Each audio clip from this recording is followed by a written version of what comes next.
If you want to avoid the emotional roller coaster of making offers and never getting one accepted, or going on showings at the last minute to try and win the dream house that you've been searching for, you're going to want to watch the rest of this video, and here is why.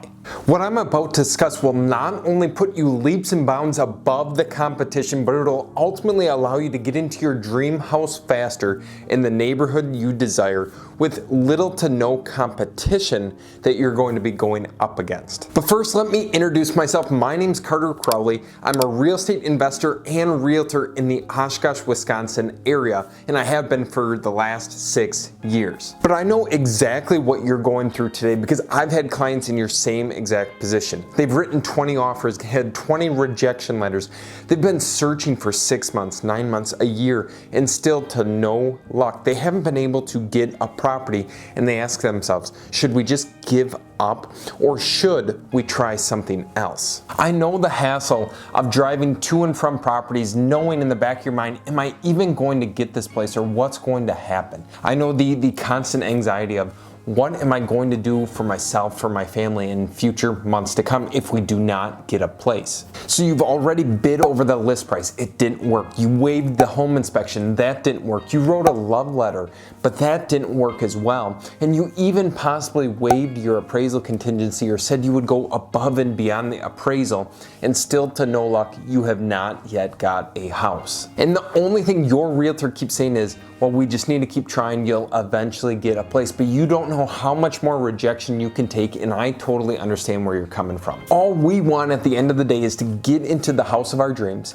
to spend time with friends, family, and loved ones, and not have to go through the hassle of continually searching, making offers, and being disappointed month after month because we're not getting into the house that we truly want or desire. And then you ask yourself, should I just give up on this, or what should I do in months to come? Because I don't know how much more rejection I can personally take. And truth be told, my mind was going down the same path for my clients until I implemented these 3 strategies, which you can do for yourself, that will get you into your next dream home. And by implementing these 3 strategies, you're not going to overpay for the property. You're going to have hardly any competition when it comes down to it. And you might even find yourself a good deal that is not yet on the market. So the first step that you need to take is identifying the neighborhood that you want to live in. Chances are you already know where you want to live, the school district you want to be in, because you've probably written offers on 5, 10, 15, or 20 different properties in this exact area. So it's very easy to identify when you're driving around. So on Google Maps or any software that you desire, create an outline of the neighborhood or the area that you specifically want, because that is the first thing that we will need to go off of when we're trying to identify the properties that might fit your criteria. Now, step number 2 is you are going to get in your car and drive around these neighborhoods, identifying properties that you could see yourself living in. Now you might be thinking, Carter, why would I do this? If the houses aren't for sale, chances are people are not going to want to sell them.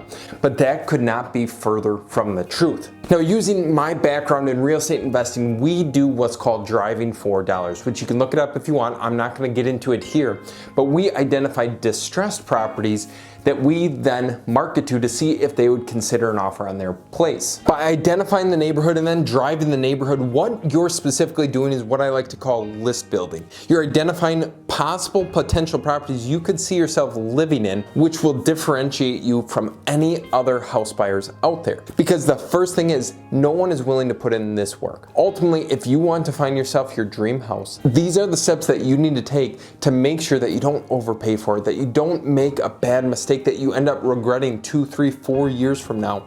And by negotiating directly with the owner, chances are you'll probably get a better deal. Not only are you taking the action steps needed, but you will ultimately reap the success of doing something like this. Now, once you write down the addresses of these properties, what you want to do is try and build a list of at least 100 houses. Because in any given neighborhood, the statistics say that 6 to 8% of property owners turn over every single year within a neighborhood. So if you have 100 houses, 6 to 8 of those may turn over, they may not. It just depends on your area. all the while you can still look and monitor the on-market deals. Now in step number 3, you're going to be writing these owners letters to see if they would consider an offer on their property or if they're considering moving in the next 2 to 6 months. Now you might be thinking, Carter, that sounds crazy. I'm not writing to random strangers to see if they're willing to sell their property to me. And you have to look at it from this perspective. You could not write these people a letter and never find yourself, your family a house, or you could find and identify the dream property that you want and see if they would consider an offer on it. Because chances are they don't know what the value is right now. And if you tell them that you're willing to pay an amazing price, you're willing to pay over what the house might be worth as you have done or have bid on other properties, they might be willing to hear you out. And if they decide to hear you out, the best part about all this is you're not gonna be going up against any sort of competition.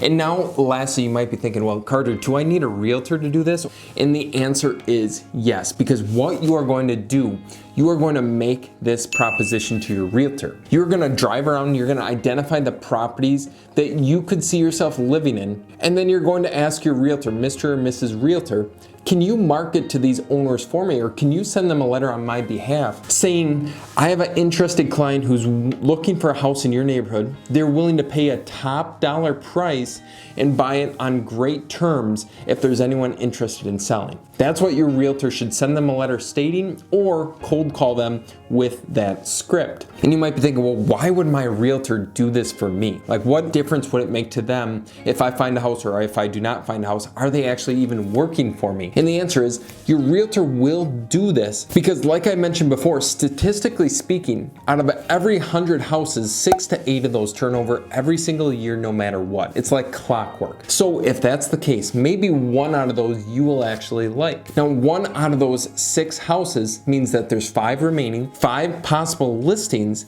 and 5 possible commission checks. That's why your realtor will do it. Because if they can gain maybe 2 or 3 of those listings, they'll make $10,000, $20,000, $30,000 in commission, and it's all worth it in the end because ultimately you found your house, they got more listings, and now they're doing more business because of this idea that you had in your mind. Now, after watching this, you might be thinking to yourself, Carter, I don't really want to write down all these properties by hand. Is there an easier way? And the answer is yes. You can use the Deal Machine app, which I made a video on right here. Click that link, watch the video, and have a great rest of your day.